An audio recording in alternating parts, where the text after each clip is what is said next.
Assalamualaikum warahmatullahi wabarakatuh. Waalaikumsalam warahmatullahi wabarakatuh. Alhamdulillahilladzi khalaqal mauta wal hayata liyabluwakum ayyukum ahsanu amala. Asyhadu an la ilaha illallah wa asyhadu anna Muhammadan abduhu wa rasuluhu nabiyya ba'da.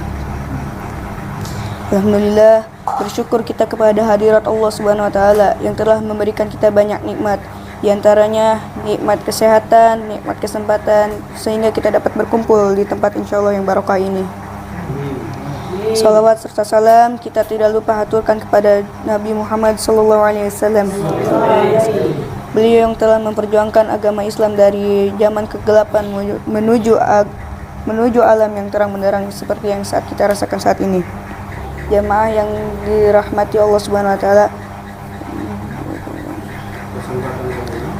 kesempatan kali ini saya akan menyampaikan sebuah hadis dari Rasulullah SAW yang berbunyi, An Abi Hurairah radhiyallahu anhu anna Rasulullah sallallahu alaihi wasallam qala Inna Allah yagharu wa ghairatullahi ayyatil mu'min ma haramallah. Dari Abi Hurairah radhiyallahu anhu bahwasanya Rasulullah sallallahu alaihi wasallam bersabda, sesungguhnya Allah Subhanahu wa taala memiliki rasa kecemburuan, dan kecemburuan itu diberikan kepada orang mukmin yang masih mengerjakan apa yang diharamkan Allah Subhanahu wa taala. Bismillahirrahmanirrahim. Assalamualaikum warahmatullahi wabarakatuh. Waalaikumsalam warahmatullahi wabarakatuh. Salatu wassalamu ala asrofil anbiya'i wal mursalin Nabiyina Maulana Muhammad sallallahu alaihi wasallam wala alihi ashabi ajmain amma ba'du. Jamaah yang dimuliakan oleh Allah Subhanahu wa taala, pada kesempatan kali ini saya akan ceramah tentang bersyukur. Bersyukur berarti kita berterima kasih dengan memuji kebaikan dan kenikmatan yang telah Allah berikan kepada kita semua. Sebagai hamba yang beriman, kita semua bersyukur melalui 3 hal, yaitu lisan, hati, dan anggota badan lainnya. Sebelum kita masuk pada acara buka puasa, kurang lebih 7 menit lagi, 8 menit lagi, saya sedikit mengambil kesimpulan dari ceramah yang disampaikan 2 rekan kalian. Yang pertama terkait dengan masalah bersyukur kepada Allah Subhanahu wa taala. Memang kalau kita melihat dalil, Allah Subhanahu wa taala sendiri memberitahukan informasi itu kepada kita. La in syakartum wa la azidannakum wa la in kafartum inna adzabi lasyadid. Ya. Apapun yang terjadi pada diri kita, kita harus selalu senantiasa bersyukur kepada Allah. Ketika syukur itu kita lakukan dengan baik, maka Allah akan tambahkan nikmat-nikmat yang tidak kita duga datang kepada diri kita.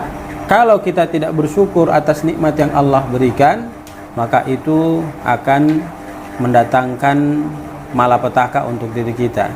Ya, kesengsaraan yang bertubi-tubi akan menghantui perjalanan kehidupan kita. Kita semakin susah, semakin gelap hidup kita. Kenapa? Karena tidak punya rasa syukur terhadap nikmat yang telah Allah anugerahkan. Syukur yang sesungguhnya bagi kita sebagai seorang hamba Allah adalah mentaati perintah Allah, menjauhi larangan Allah Subhanahu wa taala. Dalam konteks keseharian kita, menjaga sholat 5 waktu. Jangan sampai kita tinggalkan. Bagi mereka yang telah balik, yang sudah dilepas tanggung jawab oleh orang tua memikul dosanya, artinya sudah balik itu dia sendiri yang memikul dosanya, maka kalau dia tidak sholat, dia akan berdosa. Nah, itu informasi terkait dengan masalah syukur. Ya, masih banyak dalil lagi karena waktu terbatas, hanya itu saja yang bisa saya garis bawahi. Kemudian yang kedua, Allah itu memiliki kecemburuan, dan kecemburuan Allah itu terjadi pada seorang Muslim yang mengaku mukmin, tapi dia masih melakukan hal-hal yang dilarang, diharamkan oleh Allah Subhanahu wa taala. Maka ini memberikan teguran keras kepada kita. Kalau kita mengaku beriman kepada Allah, tinggalkan hal-hal yang diharamkan oleh Allah untuk kita tidak boleh kerjakan. Jangan sampai ibadah kita lakukan, hal-hal yang haram pun kita lakukan. Ini namanya mempermainkan ketaatan kepada Allah.